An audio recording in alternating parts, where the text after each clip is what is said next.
Hello students, स्वागत है आप सभी का अपने इस YouTube channel star study centre में। स्टूडेंट्स कैसे हैं आप सब? आई होप आप सभी बढ़िया होंगे। आप सभी की तैयारी अच्छी चल रही होगी। आज के इस क्लास में हम सभी देखने वाले हैं अध्याय तत्वों के वर्गीकरण एवं उनके आवर्ती गुण पर आधारित कुछ महत्वपूर्ण बहुविकल्पीय प्रश्न। तो बने रहिए क्लास में एंड तक। चलिए क्लास को शुरू करते हैं। सबसे पहला प्रश्न है आप सभी के स्क्रीन पर, मेंडलीव की मूल आवर्त सारणी की विशेषता है। चार ऑप्शन है इसके लिए। पहला है एक ही समूह के सभी तत्वों के गुणधर्म भिन्न भिन्न होते हैं, क्या यह विशेषता है? दूसरा है कम परमाणु भार वाले तत्व प्रकृति में अधिक मात्रा में पाए जाते हैं, क्या यह विशेषता है? तीसरा है प्रत्येक आवर्त में तत्व अपने परमाणु क्रमांकों के क्रम में व्यवस्थित होते हैं, क्या यह विशेषता है? और चौथा है उपर्युक्त सभी। तो इस प्रश्न का सही उत्तर होगा कम परमाणु भार वाले तत्व प्रकृति में अधिक मात्रा में पाए जाते हैं। यह मेंडलीव की मूल आवर्त सारणी की विशेषता है। अगला प्रश्न है मेंडलीव की आवर्त सारणी आधारित थी किस पर? चार ऑप्शन है इसके लिए। पहला है तत्वों के परमाणु क्रमांकों पर, दूसरा है तत्वों के परमाणु द्रव्यमानों पर, तीसरा है परमाणु क्रमांकों व द्रव्यमानों पर, चौथा है उपर्युक्त सभी पर। यह ऑप्शन तो बिल्कुल नहीं होगा। इस प्रश्न का सही उत्तर होगा तत्वों के परमाणु द्रव्यमानों पर मेंडलीव की आवर्त सारणी आधारित थी, जबकि तत्वों के परमाणु क्रमांकों पर किसकी आवर्त सारणी आधारित है? मोजले की आधुनिक आवर्त सारणी आधारित है। अगला प्रश्न है मेंडलीव की आवर्त सारणी में कितने समूह व आवर्त थे? चार ऑप्शन है इसके लिए। पहला है 12 समूह व 7 आवर्त, दूसरा है 6 समूह व 12 आवर्त, तीसरा है 8 समूह व 10 आवर्त और चौथा है 8 समूह व 12 आवर्त। तो इस प्रश्न का सही उत्तर होगा 8 समूह व 12 आवर्त। मेंडलीव की आवर्त सारणी या फिर मेंडलीव की मूल आवर्त सारणी में कितने समूह? तो 8 समूह और कितने आवर्त? तो 12 आवर्त थे। अगला प्रश्न है मेंडलीव की मूल आवर्त सारणी के दोष हैं, कमियां, डिमेरिट्स हैं। चार ऑप्शन है इसके लिए। पहला है अधिक परमाणु भार वाले तत्वों को कम परमाणु भार वाले तत्वों से पहले रखना, दूसरा है अक्रिय गैसों के लिए रिक्त स्थान का न होना, तीसरा है समस्थानिकों को कोई स्थान न मिलना और चौथा है उपरोक्त सभी। तो इस प्रश्न का सही उत्तर होगा उपरोक्त सभी। उपरोक्त सभी मेंडलीव की मूल आवर्त सारणी के दोष हैं।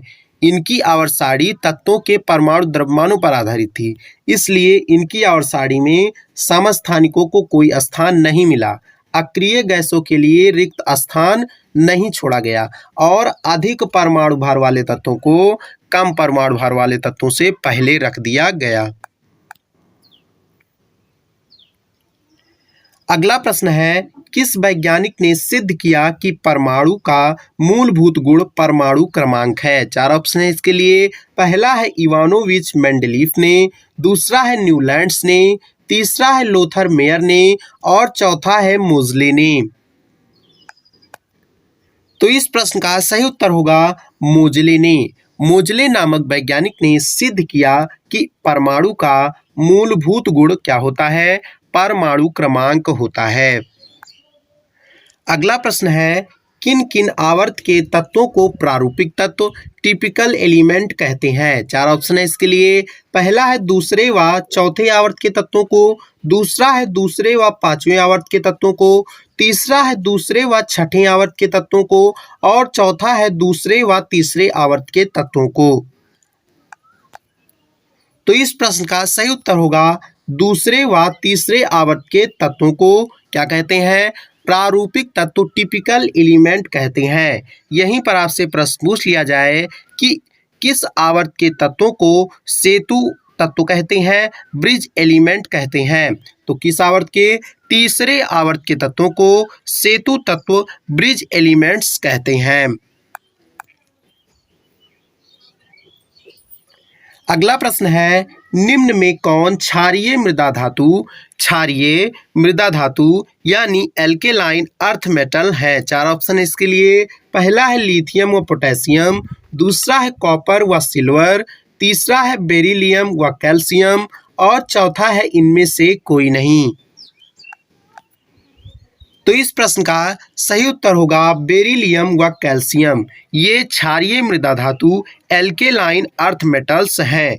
यहीं पर प्रश्न आपसे पूछ लिया जाए, निम्न में कौन क्षारीय धातु एल्कली मेटल्स हैं? तो कौन? लिथियम व पोटेशियम ये क्षारीय धातु हैं।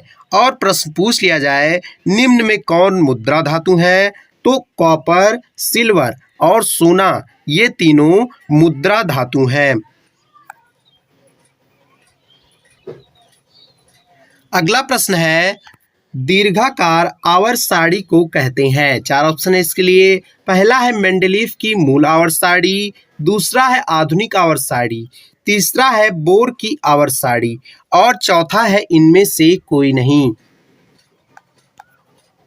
तो इस प्रश्न का सही उत्तर होगा बोर की आवर्त सारणी। दीर्घाकार आवर्त सारणी को बोर की आवर्त सारणी कहते हैं। क्यों भैया? क्योंकि इस सारणी की रचना बोर द्वारा प्रस्तुत परमाणु मॉडल में इलेक्ट्रॉन के वितरण की व्यवस्था के अनुरूप है। क्यों? फिर से एक बार बता दूं मैं, क्योंकि इस सारणी की रचना बोर द्वारा प्रस्तुत परमाणु मॉडल में इलेक्ट्रॉन के वितरण की व्यवस्था के अनुरूप है। अगला प्रश्न है, एस ब्लॉक में मौजूद कौन दो तत्व रेडियो एक्टिव तत्व हैं? चार ऑप्शन है इसके लिए। पहला है फ्रेंसियम व रेडियम, दूसरा है सीजियम व बेरियम, तीसरा है रुबिडियम स्ट्रांसियम और चौथा है उपरोक्त सभी। तो इस प्रश्न का सही उत्तर होगा फ्रेंसियम व रेडियम। यह एस ब्लॉक में मौजूद दो तत्व कैसे हैं? रेडियो एक्टिव तत्व हैं। अगला प्रश्न है, किस ब्लॉक के तत्वों में प्रबल अपचायक गुण होता है? चार ऑप्शन है इसके लिए। पहला है डी ब्लॉक, दूसरा है एफ ब्लॉक, तीसरा है पी ब्लॉक, चौथा है एस ब्लॉक। तो इस प्रश्न का सही उत्तर होगा एस ब्लॉक। एस ब्लॉक के तत्वों में प्रबल अपचायक गुण होता है। क्यों भैया? क्योंकि ये अधातुओं से अपक्रिया कर रिएक्ट कर शीघ्रता से उन्हें इलेक्ट्रॉन दे देते हैं।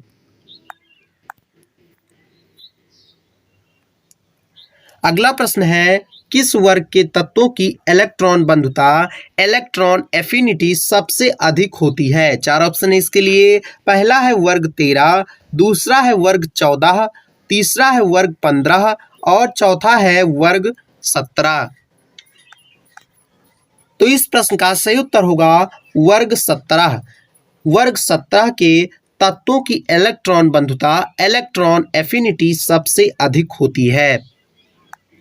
अगला प्रश्न है, अधिकतम इलेक्ट्रोनिगेटिविटी विद्युत ऋणात्मकता वाला तत्व है? चार ऑप्शन है इसके लिए। पहला है क्लोरीन, दूसरा है आयोडीन, तीसरा है सल्फर, चौथा है फ्लोरीन। तो इस प्रश्न का सही उत्तर होगा फ्लोरीन। फ्लोरीन अधिकतम विद्युत ऋणात्मकता वाला तत्व है। क्यों? क्योंकि वर्ग में ऊपर से नीचे जाने पर विद्युत ऋणात्मकता का मान घटता जाता है। अगला प्रश्न है, अधिकतम इलेक्ट्रॉन बंधुता इलेक्ट्रॉन एफिनिटी वाला तत्व है? चार ऑप्शन है इसके लिए। पहला है फ्लोरीन, दूसरा है आयोडीन, तीसरा है क्लोरीन, चौथा है ब्रोमीन। तो इस प्रश्न का सही उत्तर होगा क्लोरीन। क्लोरीन अधिकतम इलेक्ट्रॉन बंधुता वाला तत्व है। अगला प्रश्न है, उच्चतम गलनांक वाला तत्व है? चार ऑप्शन है इसके लिए। पहला है टंगस्टन, दूसरा है कार्बन, तीसरा है आयरन, चौथा है यूरेनियम। तो इस प्रश्न का सही उत्तर होगा कार्बन।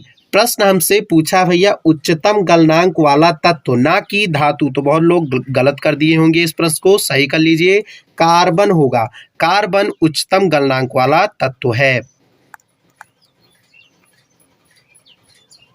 अगला प्रश्न है, अधिकतम गलनांक वाली धातु है? आप सभी लोग सही करेंगे। 4 ऑप्शन है इसके लिए।